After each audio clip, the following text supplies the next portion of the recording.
ஆக்சுவலாக டாக்டர் சோனாலி, நான் ட்ரிச்சிலேருந்து வரேன். ஃபஸ்ட்டு தேங்க்யூ இந்த ஆப்பர்ச்சுனிட்டி எனக்கு எடுத்ததுக்காக. Thank you sir, thank you ma'am.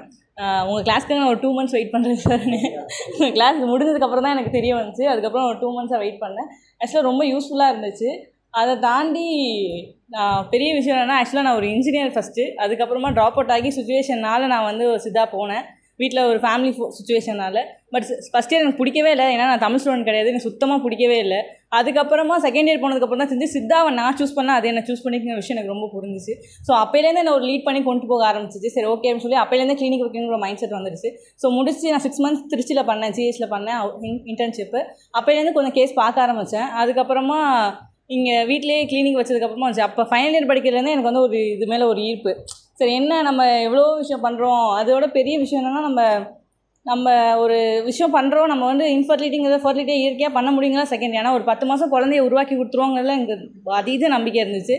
ஆனால் அதை முடிச்சதுக்கு அப்புறமா திருப்பி ஒரு அலோபதி டாக்டர்கிட்ட ஒரு சிசேரியன்னு கொண்டு போய் கொடுக்குறது இன்னும் என்னால் அதை ஏற்றுக்க முடியாத ஒரு விஷயமா இருக்குது. ஸோ அதை வச்சு நாங்கள் ஒரு பேப்பர் போட்டோம்னு சொல்லி ஃபைனல் இயரில் ஒரு பேப்பர் போட்டோம். கண்டிப்பாக நார்மல் டெலிவரி பண்ண முடியும் அப்படிங்கிறக்காக சொன்னோம். ஸோ நெக்ஸ்ட் டைம் எனக்கு அதுவும் இன்னும் கொஞ்சம் நம்ம சேர்ந்து பண்ணுவோம் சார். சார் விஷயம் சொன்னார், நீங்கள் வந்து நான் வந்து அந்த ஒரு விஷயத்துக்காக ஓடுறேன், நீங்களும் என் கூட சேர்ந்து ஓடுங்கன்னு. கண்டிப்பாக நான் definitely I will go through sir. So அந்த மாதிரி சின்ன சின்ன விஷயமா இருந்தாலுமே நம்ம சித்தா டாக்டர் தானே அப்படிங்கிற ஒரு விஷயத்தை தூக்கி போட்டுடலாம் எல்லாருமே. ஏன்னா நான் வந்து ரொம்ப க்ரோயிங் பட்டு நான் ரொம்ப சின்ன பிள்ளையாக இருக்கப்போ ஒரு இன்ஃபர்டிலிட்டி கேஸாக இருக்கட்டும், எந்த ஒரு கேஸாக நம்ம ஹேண்டில் பண்ணுறப்பமே நமக்கு ரொம்ப கஷ்டமாக இருக்கும்.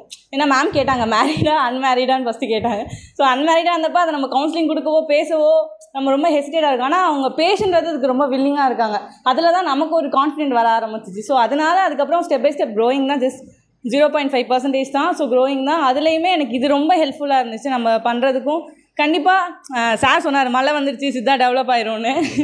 ஆனால் என் குருநாதர் எனக்கு என் தொழில் கற்றுக் கொடுத்த குருநாதர் சொல்லுவார், அதாவது எல்லாருமே மழை வந்தால் நல்லதுன்னு நினைக்கிறோம், நீங்களாம் வந்துட்டீங்க அதனால தான் ஊரை கழுவி விடுது அப்படின்னு சொல்லி எங்கள் சார் சொல்லுவார். ஸோ அந்த மாதிரி இந்த மலையோட இன்ஃபர்டிலிட்டி சென்டர் எல்லாமே போயிடும். நம்ம இயற்கை கருத்தரை மையம் வந்து கண்டிப்பாக இருக்குங்கிறது எல்லாரோட ஒவ்வொருத்தருமே கண்டிப்பாக ப்ராக்டிஸ் பண்ணுங்கள். கண்டிப்பாக நம்மளால் பண்ண முடியும். நம்மளால் முடியாது எதுவுமே கிடையாது. அவங்க எல்லாமே ஓரளவுக்கு படிக்கிறாங்க. எனக்கு உள்ளே போனோன்னா ஃபஸ்ட்டு ஒரு விஷயம் தோணுச்சு என்னன்னா, நம்ம தான் நிறையா படிக்கிறோம், தமிழ் அனாட்டமி படிக்கிறோம், மாடர்ன் அனாட்டமி படிக்கிறோம், அவங்கள விட நம்ம எங்கேயுமே குறைஞ்சிட மாட்டோம். ஸோ அந்த ஒரு விஷயத்தை நீங்கள் ஸ்டெப்பாக எடுத்து அதில் கண்டிப்பாக கோத்ரூ பண்ணிங்கன்னா கண்டிப்பாக உங்களை கண்டிப்பாக யாரோ ஒருத்தர் சூஸ் பண்ணியிருப்பாங்க, அவங்க கண்டிப்பாக உங்களுக்கு கோத்ரூ பண்ணுவாங்க. ஸோ அதனால் அந்த டெலிவரி மேட்டர் மட்டும் எனக்கு கொஞ்சம் பார்த்துக்கோங்க sir. Thank you for this opportunity.